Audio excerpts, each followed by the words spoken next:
Hello mga teko, ha? Nandito po ako ngayon sa Makati dahil sinamahan ko si Cara sa kanyang mega hosting genero. So, kailangan niya daw ng moral support dahil medyo hindi siya magaling sa hosting. Pero feeling ko, ma-excite ako dito dahil gusto ko yung mga naririnig ko ngayon pa lang. Mahilig ko ako sa mga ganitong performance. Tapos hilig ko siya. Samahan niyo po ako hanggang mamaya. Maraming pang ganap ko for sure. Siyempre, unang ganap namin ay nagtatatakbo na naman kami. Anong bago doon?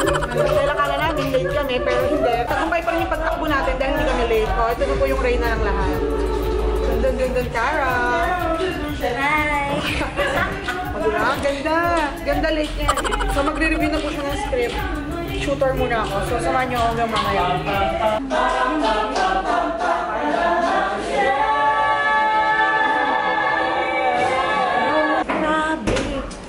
Iba talaga, ang gagaling talaga ng mga Pinoy pagdating sa mga ganyan. Imagine nyo, rehearsal pa lang po yan ha. So, more of this mamaya. Doon sa taas at excited na po. So, samahan nyo ako ngayong araw na to.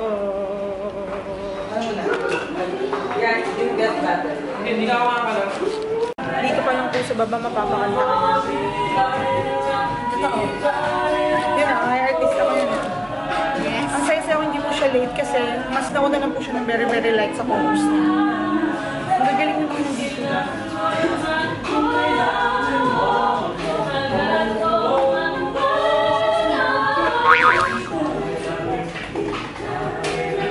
So, simula na po ng waiting game. Pero huwag po kayo mag-alala, marami pa pong ganap mamaya. So, kumustahin po natin ng may reklamo. Anong problema tayo? Wala. Partner. Petix lang siya. Kape-kape ako. Himatayin ako sa baba. Kaya niya naman kasi, ganyan yan eh. Pero kaya niya, tignan niyo mamaya, mamaniin niya lang yan. Alam niyo ako pa nga mas nahirapan eh. Kasi, yung, ito, buhol yan. Ako nagtanggal niyang kanina. Siya Petix lang. Nag-ikaw siya ng Ferris wheel.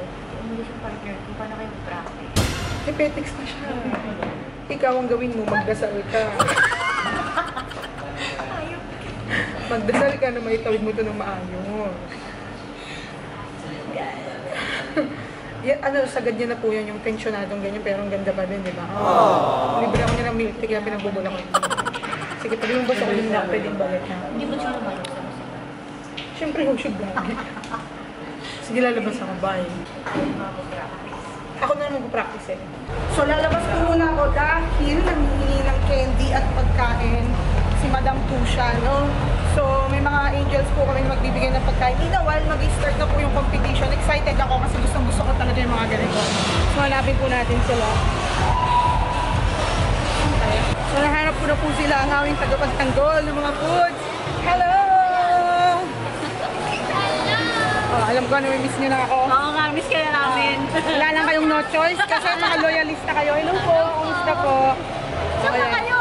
Nasa basement kami. Sa basement? Ay. Galit sila, oy. Pero konti na lang magsisimula na. Kailangan na daw ni Cara ng moral support. So, papakainin ko muna siya. Mamaya ulit. Kaya na, napapalabang ka sa practice. Yeah. Yan talaga pag sa... Cards. Maybe you could share with us.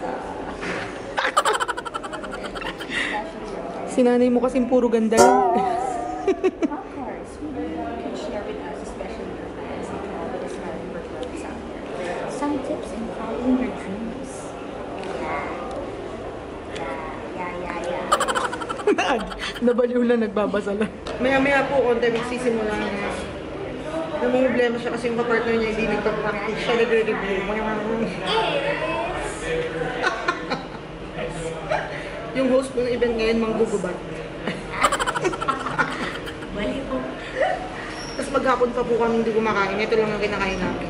Parang hindi mo na chat. Yes, kasi inipit niya lang po yung puso niya. Ayun. So, ayan na po. Standby na po at pupunta na sa taas. Te, ano, ready ka na?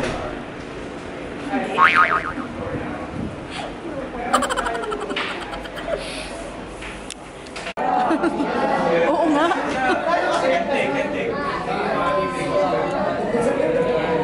Tapos din po.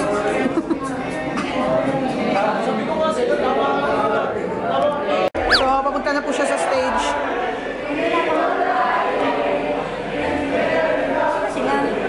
Ikaw lang mag-isa tayo, ikaw contestant, ikaw host.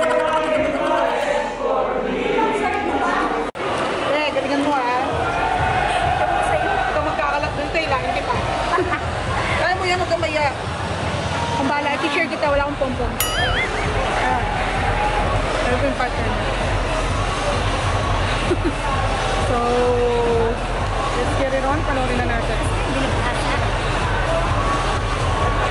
Hindi niya binabasa. Pinoproblema niya po yung babasahin. So, ayun po. Hey, galingan mo ah!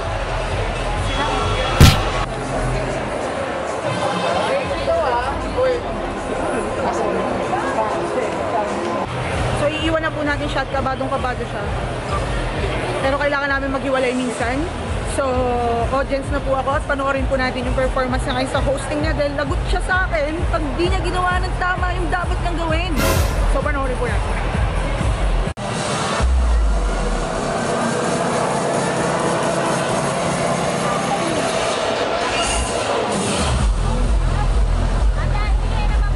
Ang bongga-bongga po pala ng mga judges dito. Si Ryan Sherry at saka yung magaling na singer. So, magaling siya. Kilala ko sa ko. Papakita ko po sa inyo.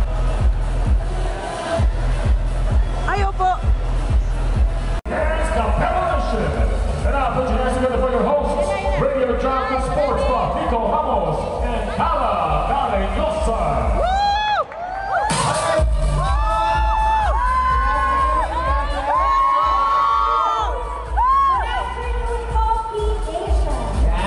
Good afternoon and welcome to the Victoria Activity Center. And sa lahat na nanonood sa ating Facebook Live, all our viewers, it's a pleasure to be back. Ako, ang saya ko na. Talagang na-excite talaga ako makita yan. This means we will really have a great time tonight, diba? Kaya naman kayo guys, are you ready to witness the first ever Dance Capella Battle yet? Are you ready? Ayan na po, magsisimula na. Excited po ako talaga. Ito na po yung unang baba na gusto ko ito panoorin ko na.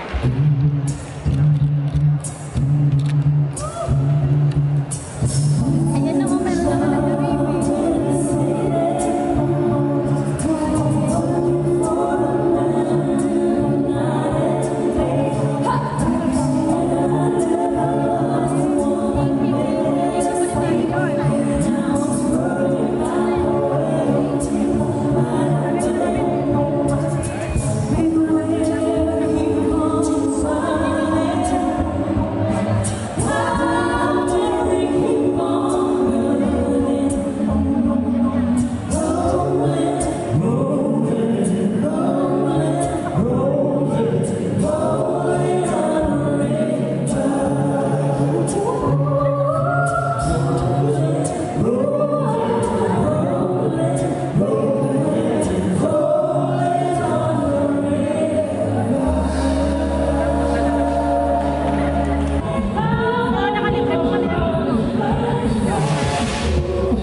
Wait lang.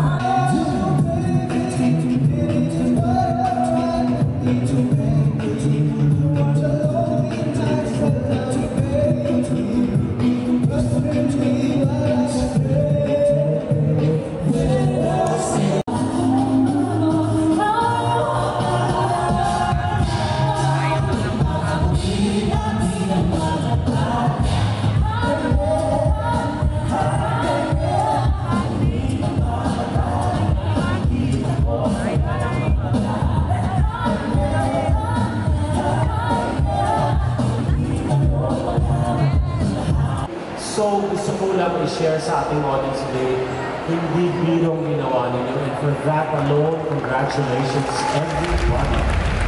And, you know, Sir Roy, Nais ko lang sabihin sa mga nakikinig dito na yung contemporary a cappella, yan ang isa sa pinakamahirap gawin.